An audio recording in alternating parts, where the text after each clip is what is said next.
This is a public service announcement for candle care and potential candle fires. Potential candle fires. I'm going to show you a video that was sent to me by a customer, by the way, who had this happen to them. And luckily, she caught it on video, and this is what it looks like. Now, is this common? No. Is it impossible for it to happen? No. It is possible. It is uncommon for it to happen, but it is not impossible for it to happen. Why does it happen? It's called a flash point. There's a certain point, this is a combustible. It's a wax, it's like grease. Grease in your kitchen.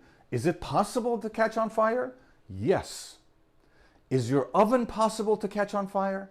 Yes. Is it possible that your foot heater, the wiring catches on fire? Yes. Is the Christmas tree can catch on fire? Yes. All these are possibilities. There is a responsibility from everyone to know how to care for the things in your home. And when it comes to candle care, the number one thing I'm going to tell you is to cut the wick. Very important, cut it short. Particularly in our case, we use very high dosage of fragrance. But I'm letting you know that cutting the wick makes the flame small. As time goes by, 1 hour, 2 hours, 3 or 4 or 5, that wick becomes very big and the flame much bigger. So the heat is concentrated. So never, ever leave your candle unattended. Never, ever leave your candle burning for 6, 7, 8 hours. Particularly at the bottom, we have 3 wicks. I was looking for a candle. We have 3 wicks at the bottom. Imagine the flame being encapsulated and heated at the bottom. So never let it burn more than 2 hours so that it can cool down and repool and then cut the wick again. This is normal candle care. Most companies do not like talking about this, and I am in your face all the time showing you videos of how to have candle care, and this video came to me and now I'm showing it to you so you understand what you can and can't do. Now, calm is a very important part of reacting to this fire. So what do, guys? I'm going to show you something. You immediately, if there is such a scenario like that, you take a wet towel, just like this. I just wet this, and you just lay it right over. Very calmly, you lay it right over. What is it going to, this is wet, and it's going to smother the oxygen. There's no need to panic. These things, if they do happen, your response is just take a wet towel, throw it right over calmly. I want to warn you, if you happen to take the candle and put water on it, it's going to explode.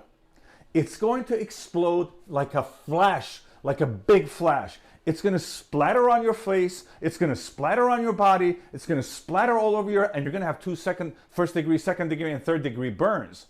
Because you don't do that in a grease fire. You don't throw water at it. So, I'm going to repeat many, many times. Part of this relationship is responsibility from both sides. It is very important that you recognize this is a fire. Don't leave a flame next to the drapes and the window open. The drape might fly right on top of it and the flame will hold. Or next to your pillow. Imagine you're moving around, you put the pillow next to the flame, and all of a sudden your pillow is on fire. These things do happen, people. So responsibility is an important part. So I want to, acknowledging as a brand, it's very important to acknowledge these things. Is it normal? No. Is it abnormal or impossible? It's possible. These things are possible, people. So I'm letting you know, I'm telling you, please, rules, cut your wick 1/4 inch. Let it burn, pool, 1 hour or 2 hours, and then extinguish the flame and cut the wick and start again. Do not let it burn for 6, 7, 8 hours. Do not leave it unattended. Do not put a coaster underneath it. If the flame goes to the bottom and you don't have a coaster, that heat is going to have an effect on your beautiful wood furniture. It's possible. These possibilities is what I'm talking about. Please, I urge you to read the warning signs. Do a Google search. Be calm if something like this happens. It's the relationship between both of us that matters to me, and that relationship means I do my part, producing the best candle that I can with the maximum highest flash point. High flash point means it's going to have to get as high as it can get in heat before there's a flash, obviously, and we compose that. We do that in the oil, and I do it to the maximum. You can do 135, 145, we do 165.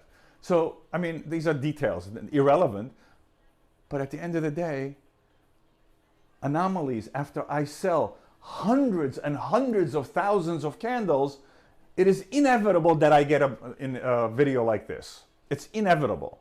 And in those hundreds and hundreds of thousands, when you get 2 or 3 or 4 over the lifespan of a company, it's just normal. When I say normal, it's devastating for you, because guess what? It could burn your house down. So I'm urging you, I'm warning you, I'm telling you as much as I can openly, please, please, when you're burning a candle, your eyes are on it, you're next to it, it's in a place where you can't, nothing else can catch on fire, and if God forbid something does happen, like a flame like that, if it combusts, calm. Take a towel, just put it right over, smother it. Flame needs oxygen. Get rid of the oxygen, and if the fact that it's wet, it's gonna kill the flame. This is my way of being a responsible brand, making sure that you understand and you're educated, because you watch me here, you look at me here. This is where I communicate with you. I can't mass communicate it any other way. We have the warning signs on the box, on the bottom of the candle. It is very important, people. I say this because I love you, and I want you to be safe. Enjoy your candles with love and care. Mwah. Adios.